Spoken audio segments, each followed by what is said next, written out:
Hey Marigny, this is GPaw, and I wanted to read a book to you today. So the book is called The Butter Battle Book.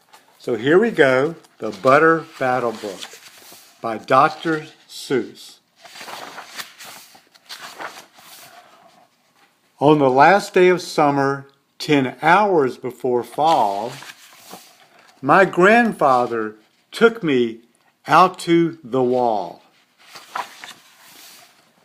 For a while he stood silent, and then finally he said, with a very sad shake of his very old head, "As you know, on this side of the wall we are Ukes, and on the other side of the wall there are Zooks." And then my grandfather said, "It's high time you knew of the terribly horrible things that Zooks do. In every Zook house and in every Zook town, every Zook eats his bread with the butter side down."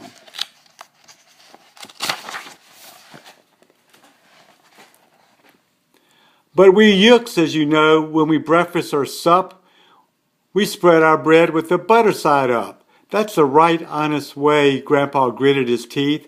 So you can't trust a Zook who spreads butter underneath.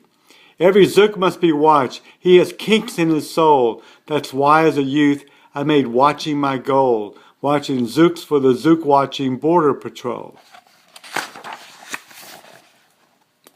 In those days, of course, the wall wasn't so high, and I could look any Zook square in the eye.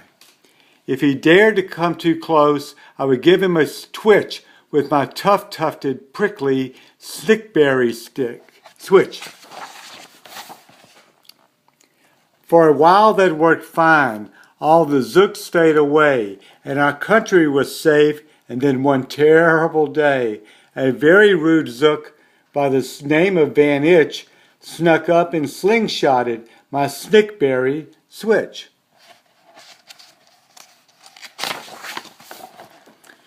With my broken off switch, with my head hung in shame, to the chief Yukaroo in great sorrow I came. But our leader just smiled. He said, "You're not to blame, and those Zooks will be sorry they started this game. We'll dress you up right up in a fancier suit. We'll give you a fancier slingshot to shoot." And he ordered the boys in the back room to figure how to build some sort of triple sling jigger.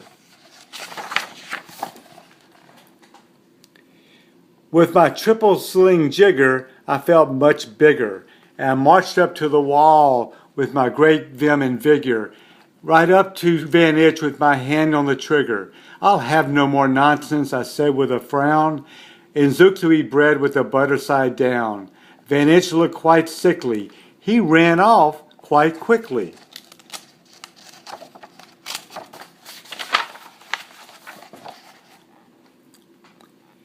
I'm unhappy to say he came back the next day in a spiffy new suit with a big new machine, and he snarled as he said, looking frightfully mean, "You may fling those hard rocks with your triple sling jigger, but I also now have my hand on a trigger. My wonderful weapon, the jigger rock snatch'em, will fling 'em right back just as quick as we catch 'em. We'll have no more nonsense. We'll take no more gup from you Yooks who eat bread with the butter side up." "I have failed, sir," I sobbed as I made my report to the chief Yukaroo in the headquarters fort. He just laughed. "You're doing nothing of the sort. Our slingshots have failed. That was old-fashioned stuff. Slingshots, dear boy, are not modern enough. All we need is some newfangled kind of gun.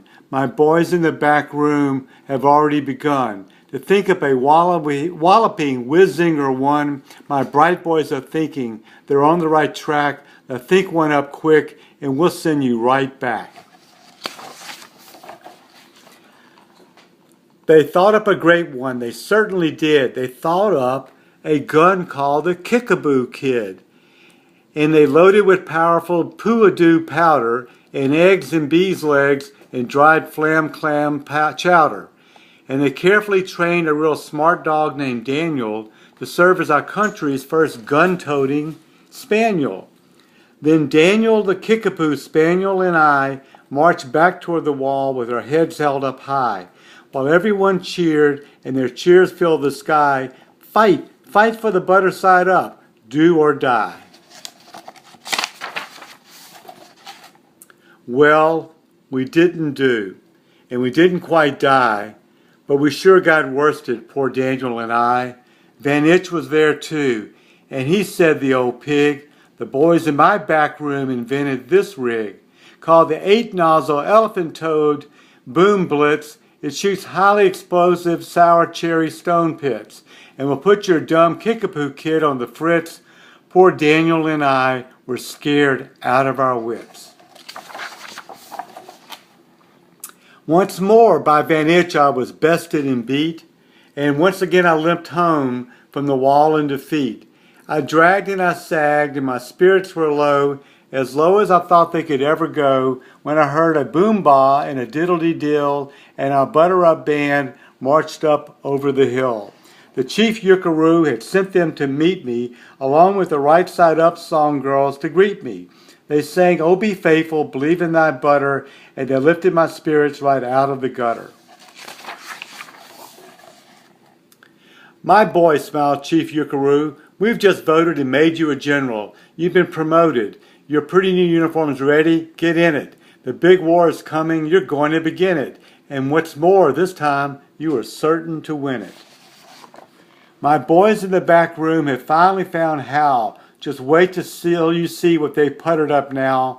In their great new machine, you'll fly over that wall and clobber those buttered down zooks, one and all. Wow.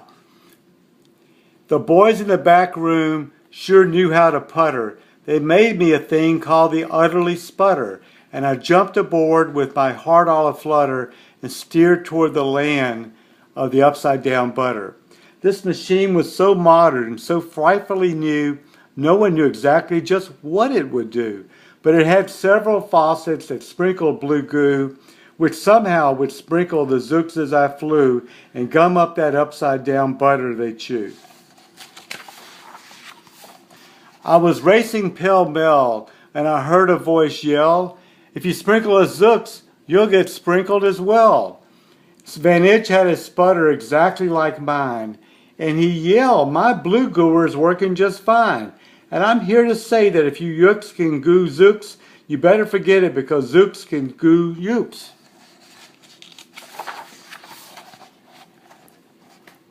I flew right back home, and you might have guessed I was downright despondent, disturbed, and depressed. And I saw, just as soon as I stepped back on land, so were all the girls of the butter-up band.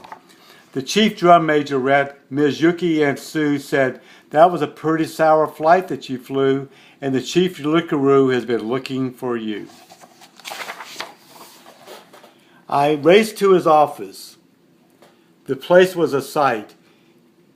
"Have no fear," said the chief. "Everything is all right. My bright black backroom boys have been brighter than bright. They thought up a gadget that's newer than new.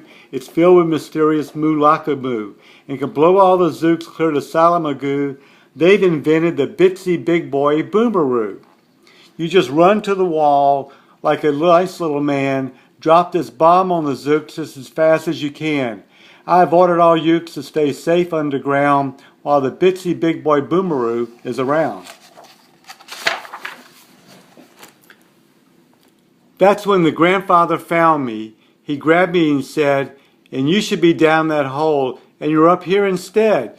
But perhaps this is all for the better somehow. You will see me make history right here and right now."